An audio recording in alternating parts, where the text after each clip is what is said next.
గురవే సర్వలోకానాం భిషజే భవరోగిణాం నిధయే సర్వవిద్యానాం దక్షిణామూర్తయే నమః. ఓం శ్రీ సచ్చిదానంద సమర్థ సద్గురు సాయినాథ్ మహారాజ్ की జై. జై సాయినాథ్.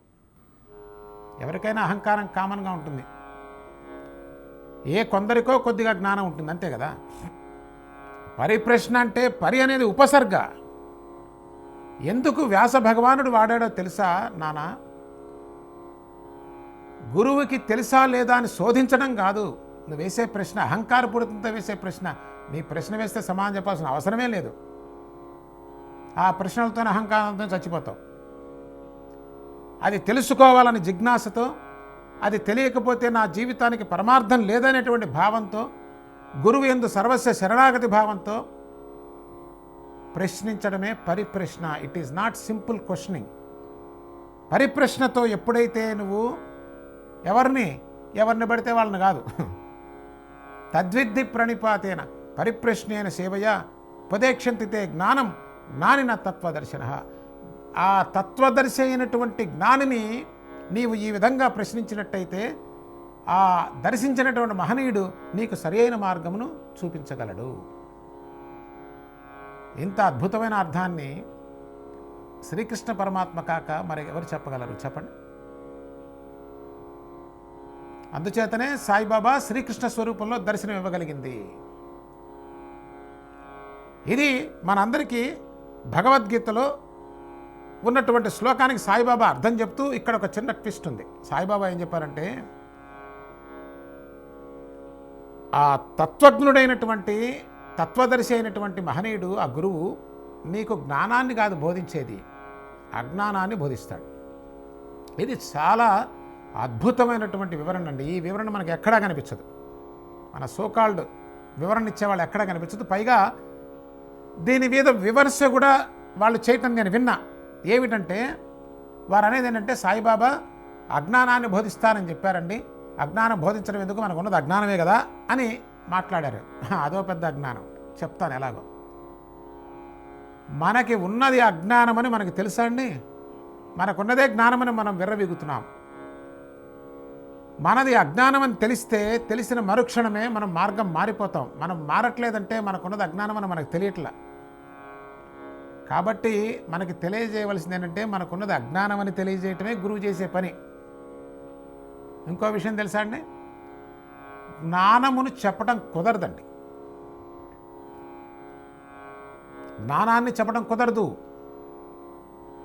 ఏది అజ్ఞానమో వేదం ప్రమాణం అండి. మనం మాట్లాడటం కాదు, ఊరికే వేదం ప్రమాణం. వేదం ఏం చెప్తుంటే సత్యాన్ని ఎట్లా తెలుసుకోవాలి అంటే, నేతి నేతి నేతి అని చెప్పింది. ఏమదాని అర్థం? నా ఇతి నా ఇతి నా ఇతి అంటే నా కాదు ఇది, ఇది కాదు ఇది కాదు ఇది కాదు అనేది మార్గం. మరి ఇప్పుడు సనాతన ధర్మాన్ని కూడా నిందిద్దామా? సాయిబాబా అజ్ఞాన్ని చెప్తారంటే కరెక్ట్, అది 100% కరెక్ట్. శ్రీకృష్ణ పరమాత్మని సరిదిద్దాలని ప్రయత్నం చేస్తున్నాం. ఏ స్థాయిలో మన అహంకారం ఉందో ఆలోచించండి. ఏ స్థాయిలో మన అజ్ఞానం ఓడలేసుకొని ఉందో చూడండి.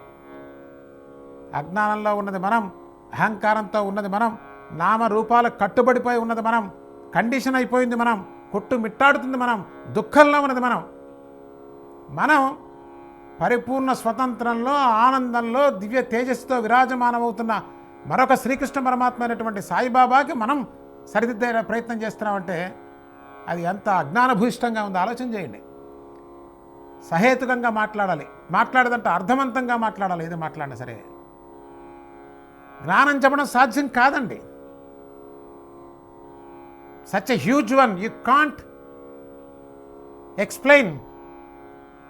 ఒక వస్తువు గురించి మాట్లాడగలవు, ఒక పరిమితమైన దాని గురించి మాట్లాడగలవు, అపరిమితమైన దాన్ని పొందటమే తప్ప మాట్లాడలేవు.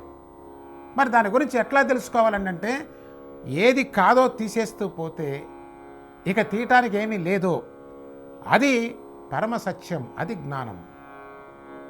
What a beautiful explanation, what a logical, what a rational, what a Sen explanation. అంతేగాని ఏదో అర్ధరహితంగా మాట్లాడటం ఇక్కడ ప్రధానమైన ఉద్దేశం కాదు. మహాత్ములలో మాట్లాడరు, మనం మాట్లాడుతుంటాం ఇష్టం వచ్చినట్టు. ఎందుకంటే మనకు ఒక దాని మీద ఇష్టం ఉంది. ఎప్పుడు ఒక దాని మీద ఇష్టం ఉందో రెండవది మన మీద ద్వేషం వచ్చేస్తుంది. మనం ఏ రోజు వీటి ఏం పరిశోధించాం, వీటి మీద మనకేం ధ్యాస ఉండదు. మన ధ్యాస అంతా ఏదో నిందాభావం మీదే ఉంటుంది. ఆ నిందకి అర్థం ఉండదు, పర్థం ఉండదు, దాన్ని వినేవాడేవాడు అసలు. కాబట్టి ఇది ఎవరి కోసం అంటే విని బాధపడుతూ ఇది ఏమిటి అని తెలియక కొట్టుమిట్టాడుతున్న వాళ్ళ కోసం, అంతేగాని అదే పనిగా ఉన్న వాళ్ళ కోసం వాళ్ళు సమాధానం చెప్పాల్సిన అవసరమే లేదు. కాబట్టి మిత్రులారా, సాయిబాబా చెప్పినటువంటి అర్థం భగవద్గీత శ్లోకానికి మరలా అటువంటి అర్థం ఉపనిషత్తులోనే కనిపిస్తుంది. అదే నేతి నేతి నేతి, ఇది కాదు ఇది కాదని తీసుకుంటూ పోతే సత్యం కనిపిస్తుంది. అదే అర్థాన్ని సాయిబాబా చెప్పారంటే ఇంతకన్నా ఏం కావాలండి? కాబట్టి సద్బుద్ధి కలిగి ఉండాలి, సత్ప్రవర్తన కలిగి ఉండాలి, సత్ ఆలోచన కలిగి ఉండాలి, సత్ ఉద్దేశంతో ఉండాలి. మొట్టమొదట ఇవేవి లేకుండా మనం దేన్ని పట్టుకున్నా దాన్ని పాడు చేసి దానికి అపకీర్తి తీసుకురావడమే తప్ప అది వన్న తెచ్చేటువంటి పని కాదు. ఎవరైతే సనాతన ధర్మానికి సంబంధించిన వాళ్ళు అనుకుంటున్నారో వాళ్ళంతా విఘ్నత కలిగిన వారు అనేది నా ఉద్దేశం. ప్రశ్నించవచ్చు, మరలా మరలా ప్రశ్న పరిప్రశ్న ఉండాలి, సహేతుకమై ఉండాలి, అర్థవంతమై ఉండాలి. దానికి సమాధానం ఖచ్చితంగా అసలు మన ధర్మమే అది, మన సిద్ధాంతమే అది. ఏ సిద్ధాంతంలో ఏ దాంట్లో లేనిది మన సనాతన ధర్మంలో ఉంది. ఆ విధంగా చూసినట్టయితే సాయిబాబా సచ్చరిత్ర మొత్తం మన జీవితాన్ని, మన జీవన గమనాన్ని కూడా నిర్దేశిస్తున్నది అద్భుతమైన రీతిలో. చూసినట్లయితే ఉపనిషత్తులకి, ఈ ప్రస్థానత్రయానికి అంతటికీ కూడా, ఉపనిషత్తులకి, బ్రహ్మసూత్రాలకి, భగవద్గీతకి అనుసంధానం చేసి ఉంటుంది సాయి సచ్చరిత్ర. తమాషా అయిన విషయం కాదది. అసలు బ్రహ్మసూత్రాలు, భగవద్గీత, ఉపనిషత్తులు అర్థం కావాలంటే సామాన్య మానవుడు అంటే కేవలం మూర్ఖత్వంతో, అజ్ఞానంతో, తనకున్న అజ్ఞానాన్ని జ్ఞానమని భావించి జీవించేటువంటి వ్యక్తి. వాళ్ళకి ఇమీడియట్లో ఏది అర్థం కాదు. మరిన్ని విషయాలతో స్వతంత్ర భక్తి యూట్యూబ్ ఛానల్ ని సపోర్ట్ చేయండి.